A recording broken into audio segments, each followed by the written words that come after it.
नमस्कार, स्वागत है आपका संसद टीवी पर। मैं हूं मनोज वर्मा और आप देख रहे हैं हमारा खास कार्यक्रम मुद्दा आपका। आज हम बात करेंगे संसदीय शिष्टाचार की, लोकतंत्र के मंदिर यानी संसद की मर्यादा की। इस मुद्दे पर बात इसलिए करेंगे क्योंकि देश के उपराष्ट्रपति और राज्यसभा के सभापति जगदीप धनखड़ जी ने उम्मीद जताई है कि देश के सांसद संसद में कार्रवाई के दौरान स्वस्थ चर्चा में भाग लेंगे और वो सदन की कार्रवाई बाधित करने से भी परहेज करेंगे। साथ ही लोकतंत्र के मंदिर में मर्यादा बनाए रखेंगे। जगदीप धनखड़ जी ने कहा कि राज्यसभा के सभापति के रूप में ये उनकी जिम्मेदारी है कि वो सदन में अनुशासन सुनिश्चित करें।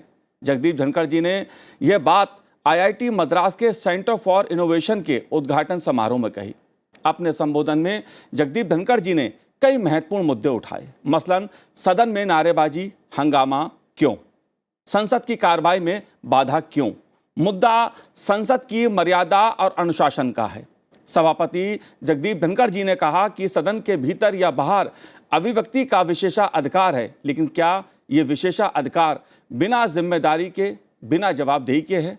इसलिए मुद्दा आपका में हम बात करेंगे लोकतंत्र के मंदिर यानी संसद में मर्यादा की, संसदीय शिष्टाचार की। इस मुद्दे पर चर्चा करने के लिए खास मेहमान मेरे साथ इस समय जुड़े हुए हैं, स्टूडियो में मौजूद हैं।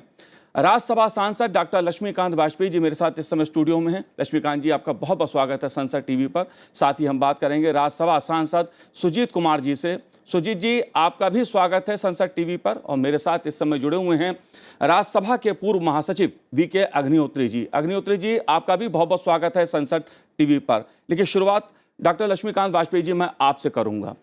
उपराष्ट्रपति जी और राज्यसभा के सभापति जी जगदीप धनखड़ जी ने जो कुछ कहा और जिन मुद्दों को उठाया है अपने संबोधन में, खास तौर से संसदीय शिष्टाचार कैसा हो, सदन कैसे चले, संसद में अनुशासन कैसे रहे, संसद चर्चा का मंच है, हंगामे का मंच नहीं, इस मुद्दे को आप कैसे देखते हैं?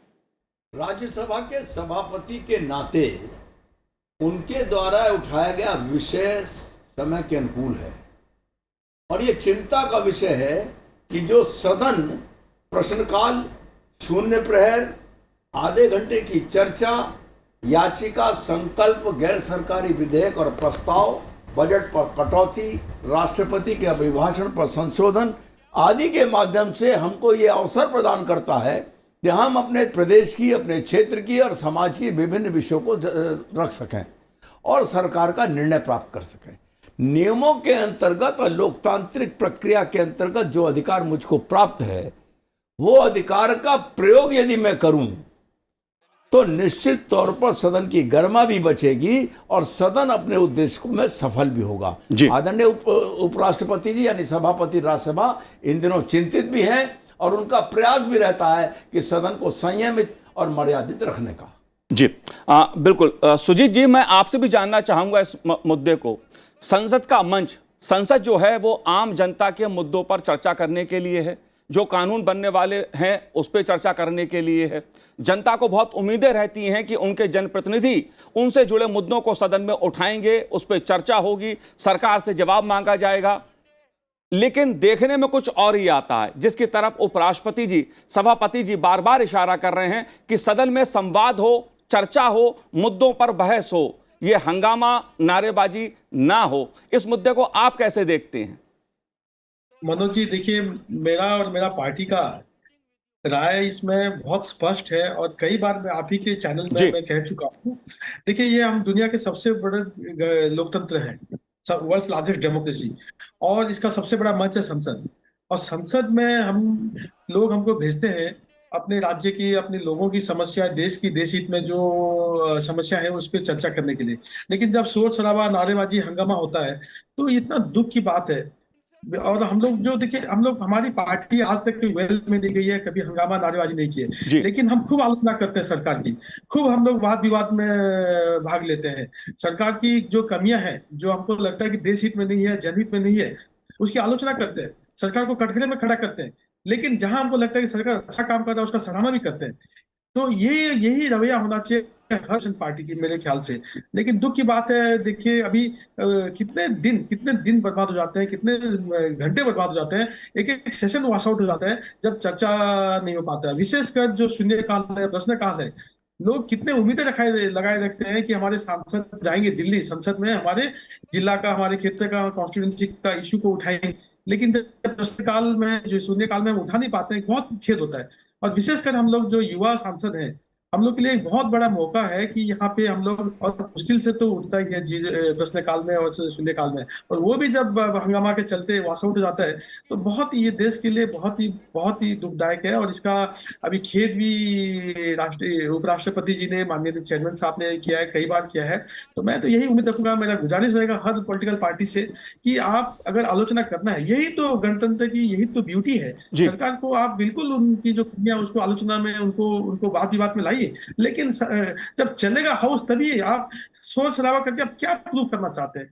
आप रादर आप पार्टिसिपेट करके डिबेट, जिस तरह से सरकार की कमियां को सामने ला सकते हैं, लोगों के सामने रख सकते हैं, वो आप हंगामा करके आप वो भी अपॉर्चुनिटी को आप मिस कर सकते हैं। जी सुजीत जी, ये बात अच्छी है, आप लगातार इस बात को कहते रहे हैं। ये एक बड़ा मुद्दा है वाजपेयी जी, क्योंकि जिस तरह से सभापति जी ने मुद्दे को उठाया है कि संविधान सभा में तमाम मुद्दों पे चर्चा हुई, उसमें भी मत थे, पक्ष में भी थे, विपक्ष में भी थे, और यही लोकतंत्र की खूबी होती है कि अलग अलग मतों के बावजूद किसी एक मत पे पहुंचना, असहमति के बावजूद सहमति के साथ चलना, और हमारा लोकतंत्र जिसका दुनिया सम्मान करती है। इन मुद्दों को आप कैसे देखते हैं? संविधान सभा में जिस स्तर के लोग बैठे थे, वो हमारे लिए प्रेरणा के स्रोत और आईना है, और उनके आईने में अगर हम अपने को फिट करते हैं तो हम लोग कहीं नहीं पाते। जो लोग सदन में बार बार, हमारे सभापति जी ये कहते हैं कि जनता के धन का अपव्यय हो रहा है, नुकसान हो रहा है, जनता का धन खर्च होता राज्यसभा के चलाने में, सांसदों के भत्ते और वेतनमान में 2.5 लाख रुपए पर मिनट का खर्चा है संसद को चलाने का, राज्यसभा को। और पिछला सत्र जो ये फर्स्ट हाफ हुआ बजट का सत्र, इसमें लगभग 25 करोड़ रुपए के जनता के धन का बर्बादी इस सदन में व्यवधान के कारण हुई है। कुछ कठिनाई है, हम लोगों को ये किताब दी जाती है प्रभावी विधायक कैसे बने, यही राज्यसभा के सचिवालय से हमको मिली है, और सदस्य क्या करे क्या ना करें दी जाती है। कोई पढ़े अगर, और पढ़ने के बाद यदि इनके अनुकूल आचरण करें, तो एक हमारी जो समस्या है कि हम मीडिया का भाग कैसे बने जी, तो मीडिया का भाग इसके अनुकूल भी आचरण करके हम बन सकते हैं। लेकिन जो लोग पढ़ते लिखते नहीं और संसद के नियमों की जानकारी नहीं रखते, और संसद के नियमों के अंतर्गत अपने विषय को लाकर बोलने का साहस नहीं जुटा पाते, केवल छपास के कारण, छप जाए अखबार में, कल को टीवी और उसमें लग जाए, उसके कारण ये व्यवधान डालते हैं। कोई कारण व्यवधान का नहीं है। सदन के नियमावली के अंतर्गत प्रचुर अवसर है हमारे पास अपने क्षेत्र की, अपने प्रदेश की, अपनी जनता के विषयों को रखने, और कोई अगर देशव्यापी विशेष विचार विमर्श के लिए तो अपना विचार रखने के लिए। जी अग्निहोत्री जी, मैं आपसे भी इस मुद्दे को जानना चाहूंगा, क्या वेल में आना ही जरूरी है? अध्यक्ष के आसन को घेर के खड़े हो जाना, नारेबाजी करना, यह कौन सा संसदीय शिष्टाचार है? आप इस मुद्दे को कैसे देखते हैं? एक तो चीज हमको ये देखनी चाहिए जी कि संसद जो है वो अपने ही बनाए गए नियम कानून से चलता है। ये जो नियम कानून है उन पर वो संसद के या दोनों सदनों पर कहीं बाहर से थोपे नहीं गए हैं। ये संसद के सदस्यों ने ही अपने लिए बनाए हैं। एक रूल्स कमेटी है लोकसभा की भी, राज्यसभा की, उन्होंने ही अपने ये कानून बनाए हैं, और ये कानून बना के अपने लोकसभा और राज्यसभा से पारित होके फिर ये लागू किए जा रहे हैं। अतः उस कानून के हिसाब से अगर चलना है तो फिर ये शोर शराबा करना, वेल में आना, इसकी कोई ज़रूरत, वहाँ पर कोई प्रोविज़न नहीं है। और फिर जैसा कि कहा माननीय सदस्य ने कि ये handbook of members of parliament भी है, जिसमें कि प्रोविज़न है parliamentary customs and conventions, parliamentary etiquette, ये भी है रूल बुक के अलावा। और इन रूल बुक में बड़ा करेक्टली लिखा हुआ है, साफ साफ लिखा हुआ है कि ये सांसदों को क्या रूल्स पालन करने चाहिए। शोर शराबा नहीं करना है, अपनी बात अपनी सीट से ही बोलना है, कार्यवाही में रुकावट नहीं डालनी है, सभापति के मना करने पर भी विषय की पुनरावृत्ति नहीं करनी है। तो ये सब चीज़ें लिखी हुई हैं उसमें। जी और यही सब शायद हो रहा है क्योंकि ये देखा नहीं गया है कि ये चीज़ें हम ही ने अपने लिए बनाई हैं और हमको इनका पालन करना चाहिए। जी अग्निहोत्री जी, आप इसके पीछे वजह क्या मानते हैं? क्या जिस तरफ वाजपेयी जी इशारा कर रहे हैं, क्या इसकी वजह एक मीडिया है या इसकी वजह कोई और वजह है? क्या कोई पॉलिटिकल एजेंडा भी काम करता है? अब पॉलिटिकल एजेंडा के विषय में तो मैं बात नहीं कर सकता, जी लेकिन मैं ये अवश्य कह सकता हूँ कि जैसा कि अभी कहा माननीय सदस्य ने कि उनको शायद रूल्स की जानकारी भी कम है और संसद में किस तरह अपनी बात रखना, उसके लिए तमाम ऑप्शंस प्रोवाइड किए गए हैं। एक तो क्वेश्चन आवर है जहाँ पे कि आप सवाल पूछ सकते हो, सवाल से अगर आप संतुष्ट नहीं हो तो हाफ एन आवर डिस्कशन चर्चा है। के बारे में आप मांग कर सकते हो अपनी। और इसी तरह आप ये अल्पकालीन चर्चा के लिए नोटिस दे सकते हो, विशेष उल्लेख कर सकते हो, ध्यानाकर्षण नोटिस भी दे सकते हो, लोकहित में विषयों का प्रस्ताव भी रख सकते हो, शून्यकाल भी है। तो कहाँ पर क्या रखना, इसकी जानकारी होना बड़ा आवश्यक है। जी अगर जो क्वेश्चन आवर में सवाल पूछ के आपको जवाब मिल सकता है, उसको आप राष्ट्रपति के भाषण पे थैंक्स गिविंग पर अगर आप ये मुद्दा उठाओगे तो नेचुरली उसका डिलीशन हो जाएगा और उससे कोई फायदा नहीं।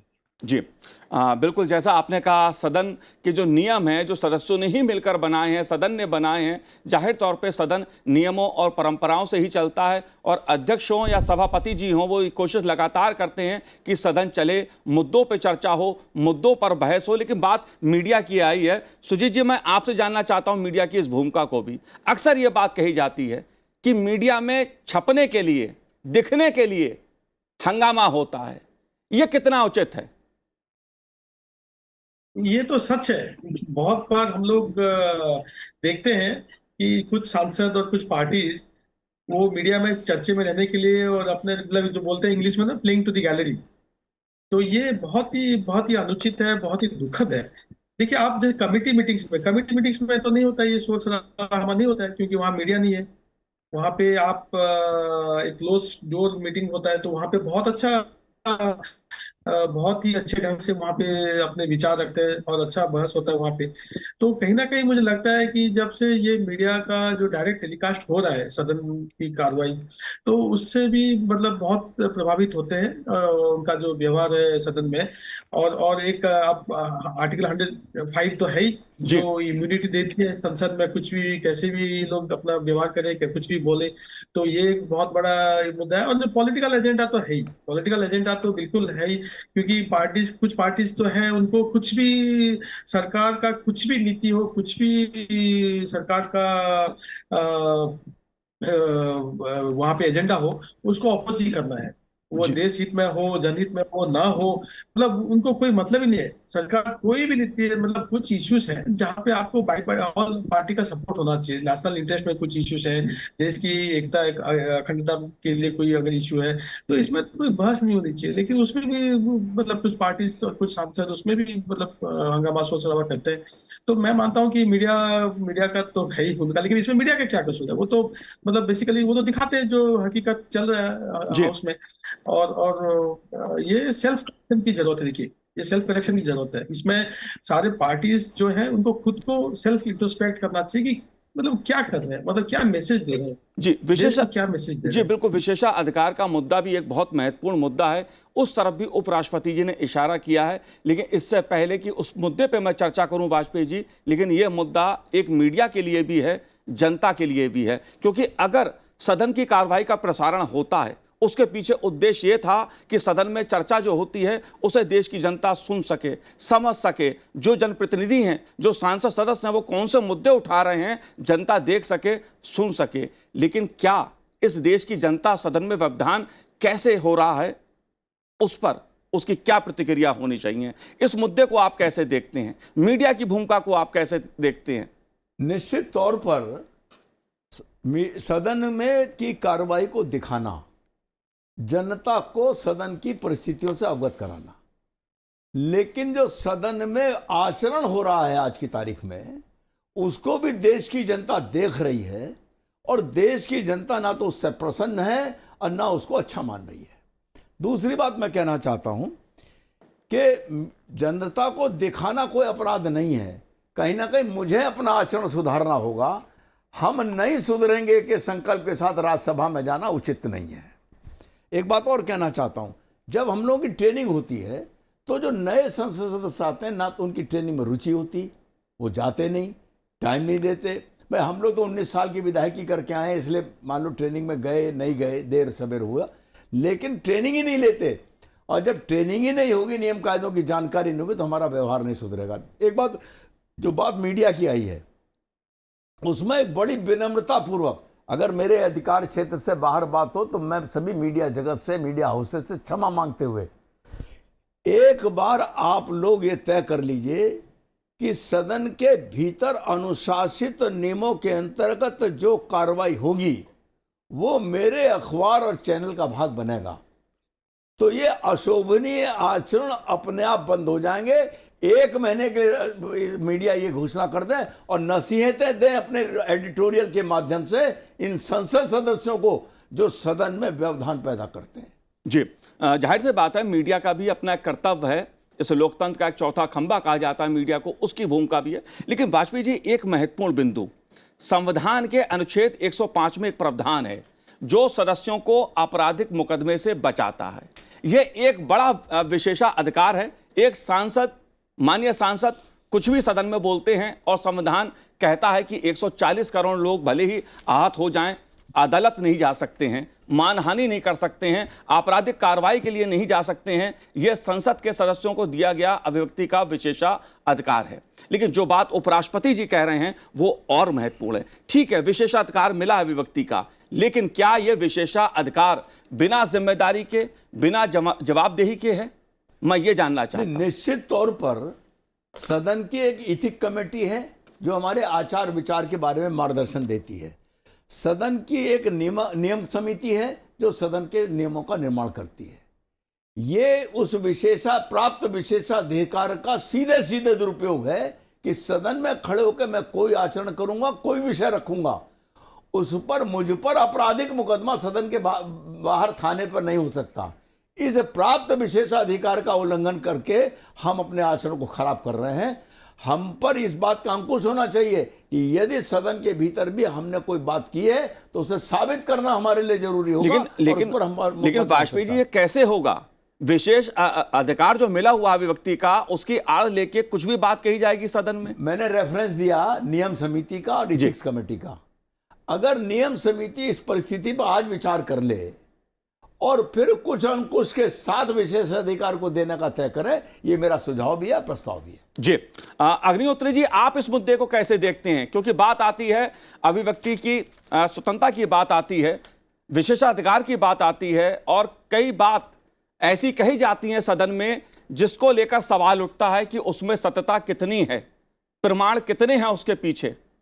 इस मुद्दे को आप कैसे देखते हैं? क्या बिना जवाबदेही के यह मुद्दा है? नहीं, यहाँ 2 चीजें हैं जी। जैसा कि वाजपेयी जी ने कहा, कमिटीज हैं, एक विशेषाधिकार कमेटी भी है। हाँ। जहाँ पर कि अभी माननीय उपराष्ट्रपति जी ने 12-13 लोगों के खिलाफ नोटिसेज आए थे, वो रेफर किए हैं जी कि उन्होंने विशेषाधिकार हनन हुआ है कुछ सांसदों का, कि उनको बोलने का अवसर नहीं मिला, उनको अपनी बात रखने का अवसर नहीं मिला। पहले भी हो चुका है। 54-55 और ज़्यादा 50 से ज़्यादा रिपोर्ट विशेषाधिकार कमेटी ने दी हैं। उनमें कुछ रिपोर्ट बाहर के लोगों के विषय में हैं और कुछ रिपोर्ट एमपीज के खिलाफ भी हैं।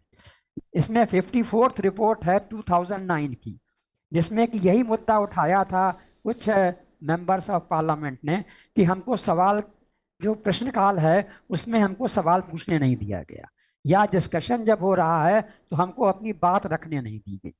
तो उस विशेषाधिकार कमेटी ने ये समझाया था, ये अपना सुझाव दिया था कि जरा माननीय सदस्य, उनको आर्टिकल 105 में प्रोटेक्शन है, लेकिन उनको सदन की गरिमा को भी ध्यान में रखते हुए ये अपना आचार संतुलित रखना चाहिए। और अगर उनको अपनी बात रखने का विशेषाधिकार है तो बाकी लोगों को भी अपनी बात रखने का विशेषाधिकार। जी बिल्कुल। सुजीत जी, इस मुद्दे को आप कैसे देखते हैं? क्योंकि ये बात ठीक है कि 105 के तहत जो अधिकार मिला हुआ है, अभिव्यक्ति का विशेषाधिकार है, लेकिन क्या ये विशेषाधिकार बिना किसी जिम्मेदारी के है? ठीक है, सदन है, सदन का मंच है, बोलने की अभिव्यक्ति है, आजादी है, लेकिन क्या बिना किसी प्रमाण के, सत्यता के कुछ भी कहने का भी अधिकार है? नहीं, मेरे ख्याल से ये देखिए, ये एब्सोल्यूट नहीं होना चाहिए। जैसे आर्टिकल 19(1)(a) भी है, अनुच्छेद 19(1)(a), जो right to freedom of speech है, उसके साथ भी रीजनेबल रेस्ट्रिक्शंस है। तो ठीक है, जो जब संविधान सभा में इस पे काफी बहस हुआ था कि जब संसद में सांसद अपना अभिव्यक्ति रखेंगे तो उनको छूट होनी चाहिए कि कुछ भी वो बोल सके विदाउट फियर एंड फेवर, कुछ भी उन पे कार्रवाई नहीं हो सकती है। उनका इरादा यही था, हमारे जो निर्माता संविधान के निर्माता थे, कि संसद में बिना कुछ कानूनी कार्रवाई के डर से अगर कुछ बोलने के लिए वो हिचकिचा रहे हैं तो वो नहीं होना चाहिए। एक सांसद को पूरी छूट होनी चाहिए, यही उनकी ये थी, लक्ष्य थी। लेकिन आप देख रहे हैं इसका कितना दुरुपयोग हो रहा है। तो मैं मानता हूं कि अभी समय आ गया कि इसको भी अमेंड किया जाए, इसमें रीजनेबल रेस्ट्रिक्शंस लाया जाए, ताकि एक हेल्दी डेमोक्रेसी के लिए कोई भी जो फ्रीडम एब्सोल्यूट नहीं होना चाहिए। ठीक है, और मुझे नहीं लगता कि इसमें अगर कुछ रीजनेबल रेस्ट्रिक्शंस लाया जाएगा तो संसद में सांसद अपने बातें नहीं रख पाएंगे, या फिर उनको उनको जो भी अभिव्यक्ति का कुछ ये रहेगा, प्रॉब्लम रहेगा। तो देखिए, अभी क्या हो रहा है, अभी इसके जो आपका छूट ये जो है अनुच्छेद 105 के चलते जी आप हंगामा कर रहे हैं। आप देखे थे नरसिम्हा राव जब पीएम थे तब क्या हुआ था, इसी आर्टिकल के तहत, मतलब जो वो कुछ अशोभनीय घटनाएं हुई थी उससे छूट हो गई थी सांसदों की। तो ये सब चीज, मतलब एक हेल्दी डेमोक्रेसी में ये सब चीज होना नहीं चाहिए। और अगर कोई अनुच्छेद संविधान का इसमें घातक आ रहा है तो उसको अभी अमेंड करने की जरूरत है। तो मेरा तो ये मानना है कि इट्स टाइम आ गया है, इस समय आ गया कि इसको विचार किया जाए, कम से कम एक वाइडर इस पे डिस्कशन होना चाहिए। जी हाँ बिल्कुल वाजपेयी जी, ये बड़ा व्यापक मुद्दा इसलिए मैं कहूँगा क्योंकि कई बार ऐसे शब्दों का प्रयोग सदन में हो जाता है या ऐसी जानकारी सदन के सामने रख दी जाती है जिसकी सत्यता को लेकर सवाल उठता है, जिसको लेकर भाषा को लेकर सवाल उठता है, और अंततः अध्यक्ष जी को या सभापति जी को वो कार्रवाई से निकालना पड़ता है, हटाना पड़ता है, क्योंकि कोई आधार नहीं होता है। इस मुद्दे को आप कैसे देखती हैं? क्योंकि विशेषाधिकार का जो मुद्दा है, ये ठीक है कि एक सांसद, माननीय सांसद को ये अधिकार प्राप्त है, लेकिन बिना किसी प्रामाणिकता के ये कितना उचित है? निश्चित विशेषाधिकार का दुरुपयोग हो रहा है। और आदरणीय सभापति जी तो बार बार ये कहते हैं कि भाई आपने ये बोला, इसका प्रमाण शाम तक दीजिए सेक्रेटरी जनरल को। कोई दे नहीं रहा है अभी। जो मैं बोलूं वो प्रामाणिक हो, प्रमाण सहित मुझे सदन में खड़े होना चाहिए, ये मेरा आचार विचार है, मेरा विशेषाधिकार है। लेकिन अनर्गल कुछ भी प्रलाप करूंगा और वो मेरा विशेषाधिकार होगा, उस पर विचार करने का अवसर अब आ गया है। लेकिन वाजपेयी जी, अभी हमने सत्र में देखा कि एक माननीय सांसद सदस्य ने राज्यसभा में चेयर की तरफ उंगली जिस तरह से उठाई, उसको लेकर भी सवाल खड़ा हुआ। ये कौन सा विशेषाधिकार है? ये हमारे नियमों में लिखा हुआ है, हमारे आचार नियमावली में लिखा हुआ है कि हम चेयर की तरफ उंगली उठाकर कोई इशारा नहीं करेंगे और चेयर के तरफ पीठ करके नहीं खड़े होंगे, ना बैठेंगे। लेकिन जिस उच्छृंखलता का वातावरण कुछ लोग बनाने की कोशिश कर रहे हैं अपने राजनीतिक कारणों से या अपने राजनीतिक आकाओं को संतुष्ट करने के लिए, इस पर अंकुश लगाने का समय अब है। इस वक्त हमको विशेषाधिकार की इसकी पुनर्परिभाषा करनी चाहिए और इसको करना चाहिए। मैं एक बात और कहना चाहता हूं जी। वेल में मैंने पिछले सत्र में देखा, जो लोग आते हैं उसका 75% टीवी के कैमरे की तरफ देखते रहते हैं, नारा लगाते रहते हैं और आंख उनकी टीवी के कैमरे की तरफ होती है। इसका मतलब ये है कि छपास के लिए किसी भी तरीके से प्रसिद्धि मिले, जाए ना जाए, उस प्रसिद्धि पाने के लिए इस प्रकार का आचरण होता है। हाँ, जाहिर सी बात है। इसीलिए राज्यसभा के सभापति जगदीप धनखड़ जी लगातार इस बात को कह रहे हैं। लोकसभा अध्यक्ष ओम बिरला जी भी इस बात को लगातार अलग अलग मंचों से कहते हैं कि सदन के अंदर चर्चा हो, मुद्दों पर बहस हो, मुद्दों पर बात हो, हंगामा ना हो, नारेबाजी ना हो। नियम है, परंपरा हैं, लेकिन देखने में कुछ और ही तस्वीर आती है। इसीलिए उपराष्ट्रपति जी ने इस बार देश के युवाओं से अपील करते हुए कहा कि वो एक ऐसा इकोसिस्टम तैयार करें जिससे लोकतंत्र और संसद की पवित्रता पर आंच ना आए। आप तीनों ने इस कार्यक्रम में भाग लिया, बहुत बहुत शुक्रिया संसद टीवी से बात करने के लिए, बहुत बहुत धन्यवाद आप तीनों का। तो आज इस कार्यक्रम में इतना ही, मुझे दीजिए आज्ञा, नमस्कार।